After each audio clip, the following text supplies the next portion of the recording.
and my hair is down. 2 reviewers. I'm Alvin, and my hair is red. 3 reviewers. I'm Adolf, and my hair is brown. 4 reviewers. I'm John, and that is all there is. 5 reviewers. That's all. There are 5 of us. We are the reviewers. There are 5 reviewers. Clink, clank, clunk.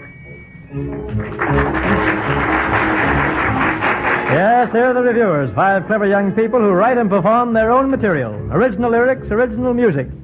This afternoon they have the assistance of Irving Miller's orchestra, Kenny Gardner, and their guest songstress, Gwen Williams. November is being celebrated as the 20th anniversary of radio broadcasting. So the reviewers, in honor of the occasion, devote their satirical talents to radio.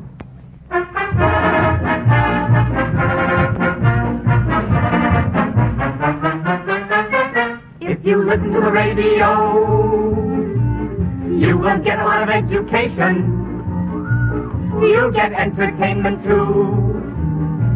And you'll hear music playing from morning till night. If you listen to the radio, you can dial any station.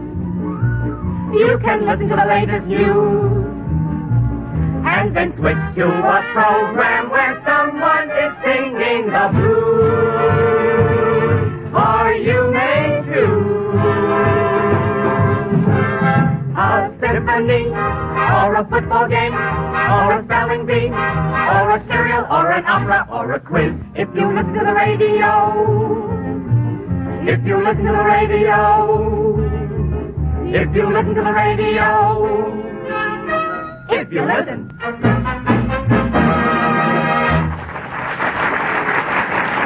If you listen, why, what would the public do without the radio? Why, they could go to the movies, to the theater, to nightclubs. Oh, of course. There are lots of other kinds of entertainment. Oh, we don't need the radio. Sure, we don't need the radio. We can just starve. Al's right. Good old radio. It's done a lot for everyone, and how it's progressed. Oh, yes. Remember the horn-shaped loudspeaker, and then the cone-shaped speaker? And then the Kelly-shaped speaker? Mm-hmm, and then the Judy. Oh, those early sets were funny looking. Take the crystal set. Whoever invented that thing? Now listen, Al, don't make fun of inventors. When Marconi worked on the crystal set, people said, oh, go do something useful. When Lee DeForest developed the radio tube, people said, go sleep it off. And when Benjamin Franklin went out in that lightning storm, people said, go fly a kite. And he did. Well, we're awfully glad he did, because today we have electricity, we have the radio, and we have Kenny Gardner. Hiya, reviewer. Hello, Kenny. Well, thanks for the testimonial, but what can I do in return? Well, you can sing, Kenny. Well, all right. Your mom and your dad seem to think that I'm nice. Your grandmother likes me too. Your sister and brother take after your mother. So how about you? Your uncle and aunt say they'll throw the rice. Your cousins will heave a shoe. The cook is consented and the milkman's contented. So how about you?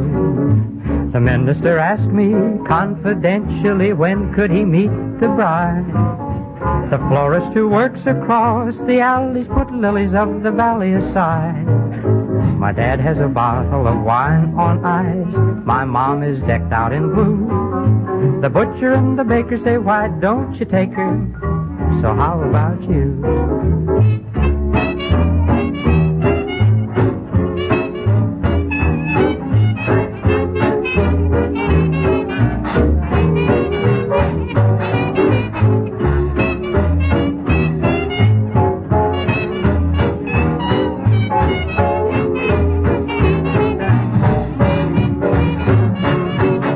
The minister asked me confidentially when could he meet the bride. The florist who works across the alleys put lilies of the valley aside. My dad has a bottle of wine on ice. My mom is decked out in blue. And the butcher and baker say, why don't you take her? So how about you?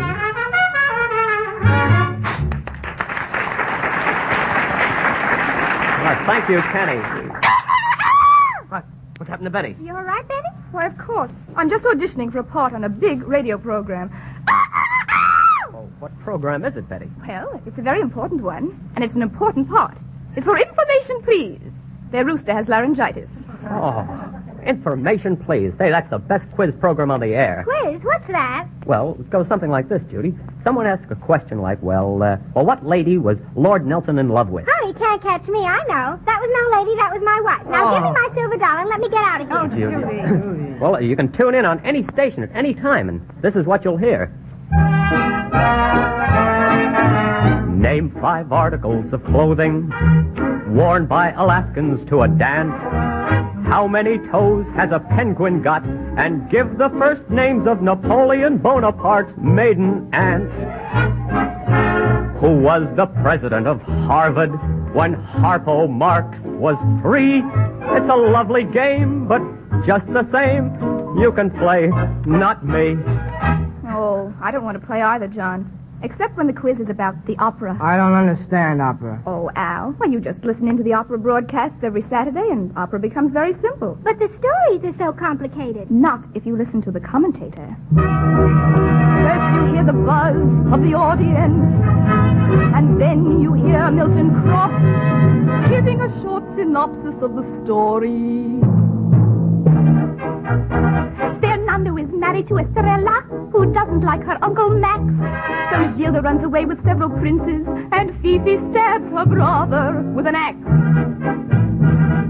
This makes Rudolfo's mother angry. She strangles Manuel in a serape. Everyone is dead, but they're still singing. Ha ha ha! Is everybody happy? There's not enough laughs at the opera. Not enough laughs. Why, Al? That's what I meant. Not enough laughs. You sit home, you want to be amused. Well, how about listening to a comedy program, Al? I have to listen to old jokes like, why does a fireman wear red suspenders? Oh, you can't catch me. I know. To get to the other side. Now give me my silver dollar and let me go. Pardon me, Judy. I like to say a few well-chosen words about comedy programs. Comedy programs are a setup. The comedian gets in front of the mic in 6 funny hats. No laugh.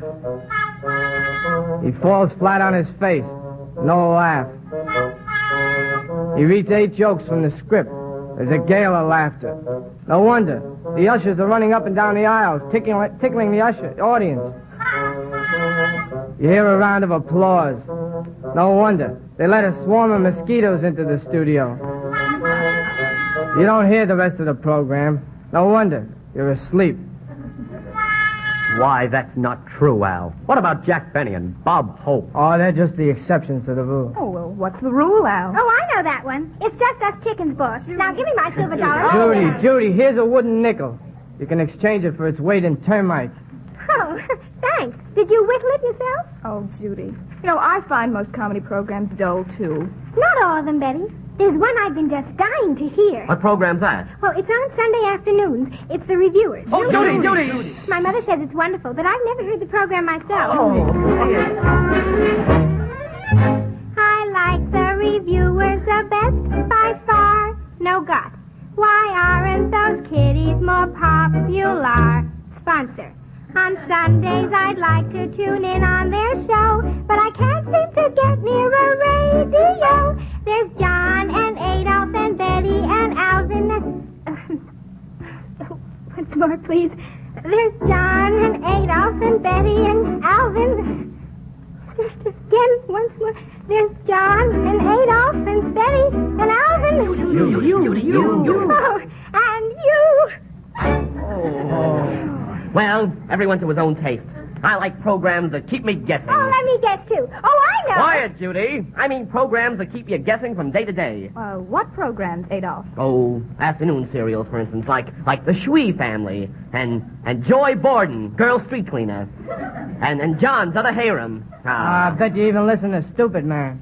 I don't care what it is, as long as it's 15 minutes chock full of tragedy and tears. Give me a 15-minute serial show. Where everyone is blue and feeling low.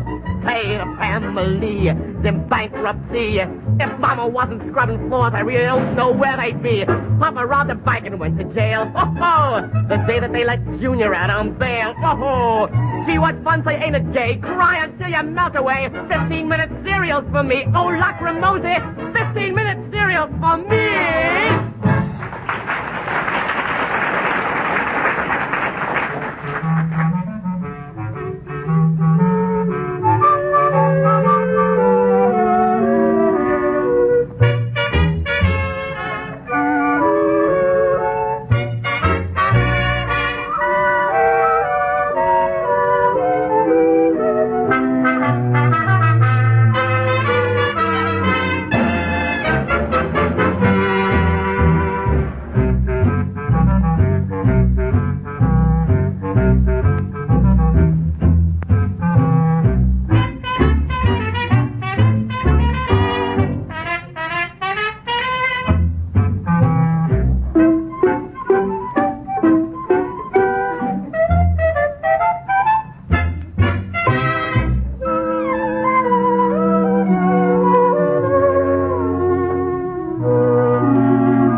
Thank you, Irving.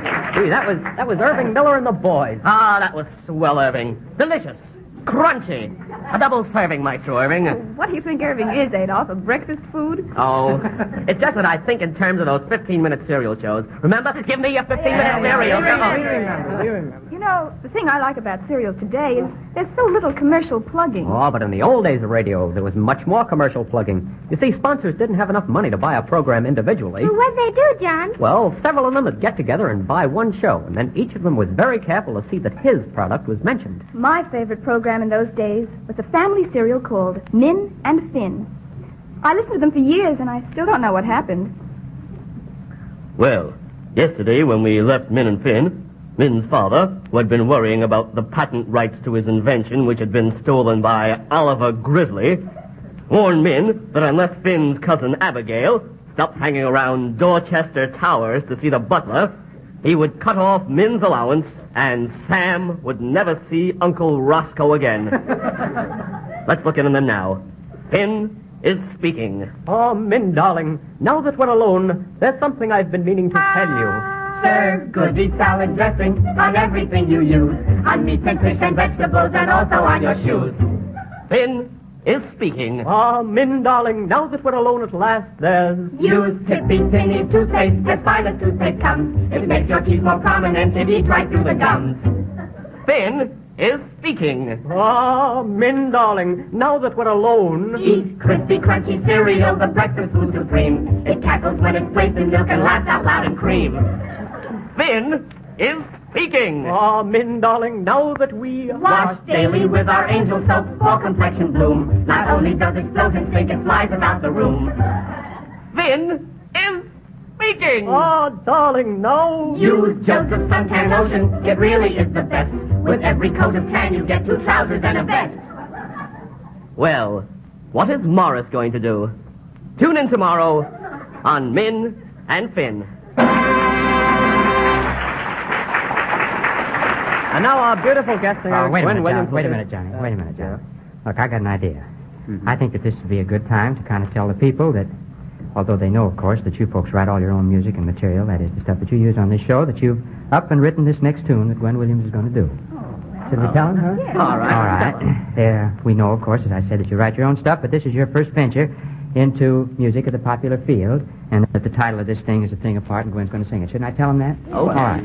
Ladies and gentlemen, Wait a minute, this mic was on. They heard us. Play, Pappy, sing.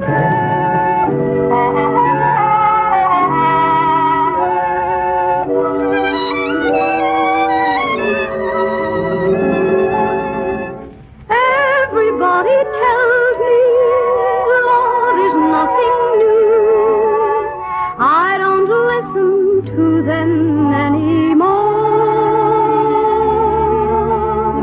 You and I together prove that isn't true. There never was a love like ours before.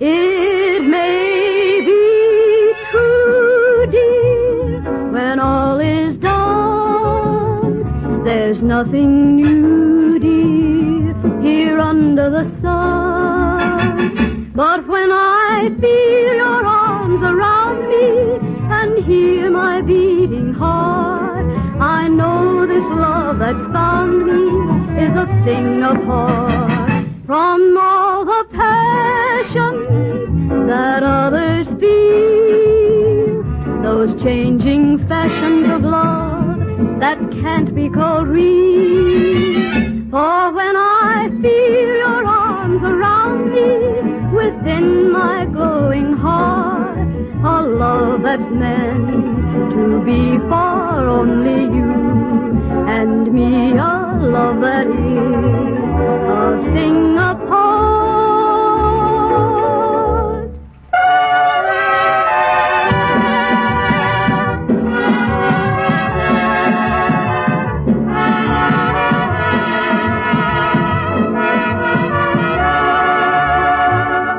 For it's a thrill that springs eternal within my glowing heart.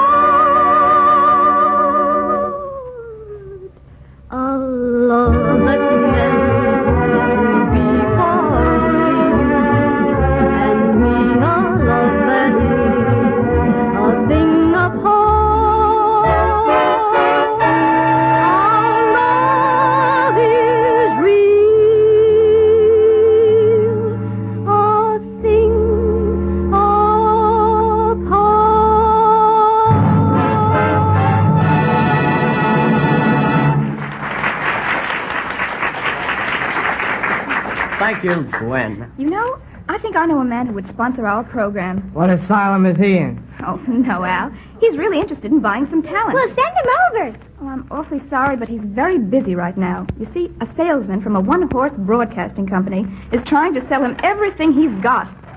Well, Mr. Waffle. So you want to put your product in the air. Buy a little talent. Put it in the air. I don't blame you. There's no better way to sell your product except by door-to-door canvassing. Well, we wouldn't want to do that, would we? We wouldn't. Well, no, I guess... No. Well, Mr. Waffle, what is it you manufacture? Well, you see, I manufacture the Stoopless automatic trouser cuff emptier. You know, every man's trouser cuff gets full of flug and old cigarette butts and pennies and last year's correspondence. Now, the Stoopless is a lever that turns the trouser cuff down and empties it all out. And you don't have to stoop it. Oh, that's great, Mr. Waffle. Just great. I can hear the commercial already. Then, stop stooping. Have a Stoopless installed in your trouser cuffs at once. Don't be stupid. Buy Stoopless. Oh, that sounds very good to me. Look. Now I've got to build the right radio program to advertise your product to the public. I've got just what you need, and I've got the talent right here. Now, just listen to them, and you'll see what I mean. They're great. It's that incredible radio team, the Leaping Llamas.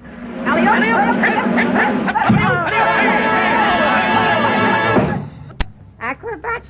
Yep, acrobats. It's a great radio idea. Now, you just sign right here. Well, don't you think that listening to acrobats for a half hour might get just a little bit monotonous? Oh, picky, eh?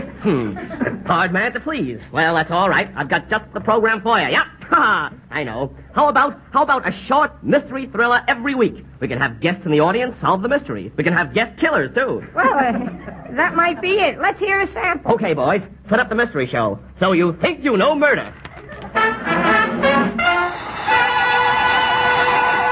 This is Inspector Binge, ladies and gentlemen. Your master detective. I've solved many mysteries in my day. Many mysteries. The great big mystery of the vanishing football stadium. The strange old mystery of the green egg. And the sweet mystery of life. Now, this week's mystery is very complicated, so get out your pencil and paper and pin your master detective button on your lapel. A little goose flesh music, boys. Well, one night I was sitting home alone, and suddenly the bell rang. It was an old school chum of mine, Hector MacArthur. Hello, Binge, old... Hello, Hector. Sit down. I haven't much time, Binge. I'm expecting my pal, Scarface Percival. And when he gets here, I'm going to shoot him, see? That moment, the door opened, and there stood a man with a scar from his forehead to his shoulder. I wondered if that could be Scarface. Suddenly, Hector said, Hello, Scarface. I'm going to shoot you. Those were Scarface's last words. To this day, the murderer has not been found. Who killed Scarface Percival? Another unsolved mystery. Radio listeners, if you know the answer, write in on the back of a postcard and send it to your mother. She'll be glad to hear from you. Well, that's it, I guess, Mr. Waffle. Now you just sign here. Well, I don't get it. I don't see how a program like that's going to sell the Stoopless pants cuff emptier. No, picky, eh?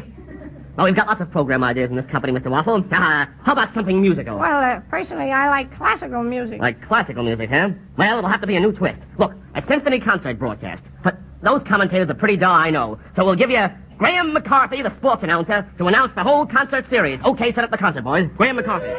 Good evening, ladies and gentlemen. Here we are at the concert hall for the playing of Tchaikovsky's symphony. There's a great crowd here tonight. They're getting pretty restless. They're fingering their programs nervously. It's almost time for the main number. The boys are in their places. A great shout goes up from the crowd.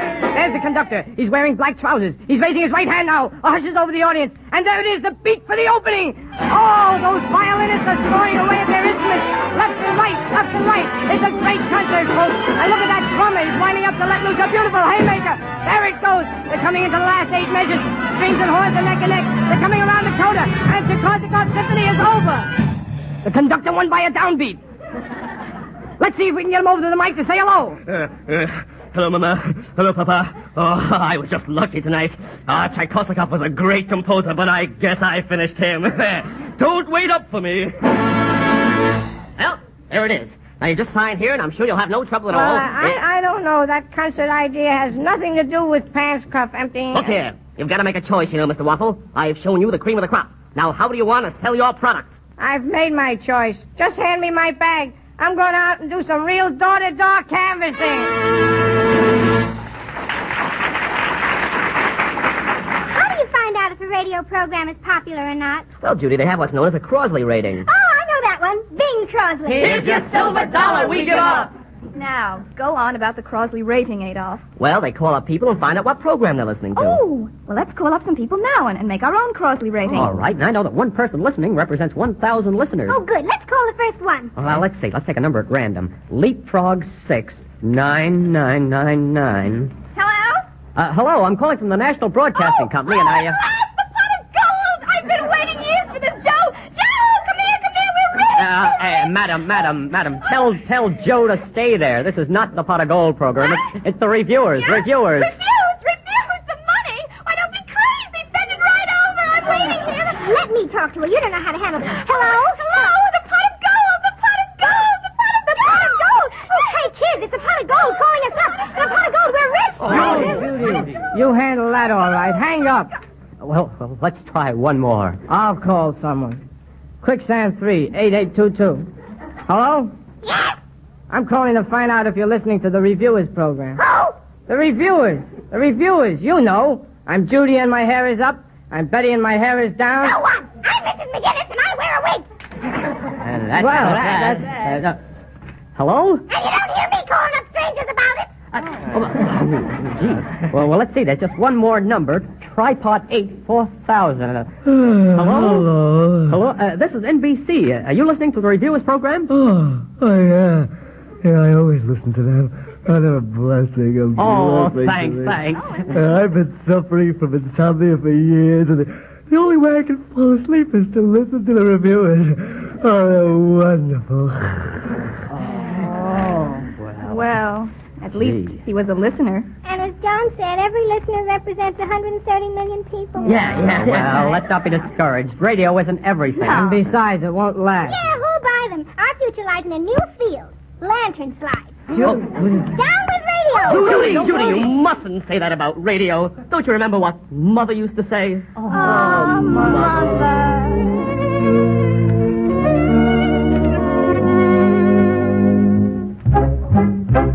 Don't bite the hand that feeds you, even though it tastes so good. It isn't right to bite at the hand that feeds you.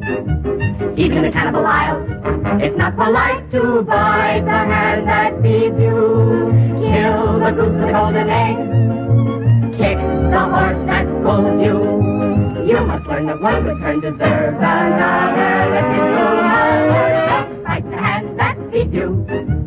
If you have a job to do, you've got to take it. If you have a toy that's new, don't go and break it. Here is our advice to you. Don't bite the hand that feeds you.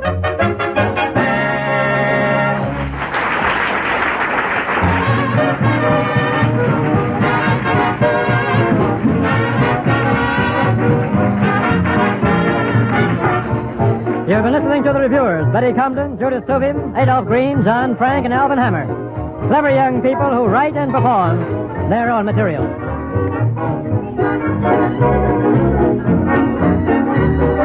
The Revuers come to you as a program of the National Broadcasting Company, RCA Building, Radio City, New York.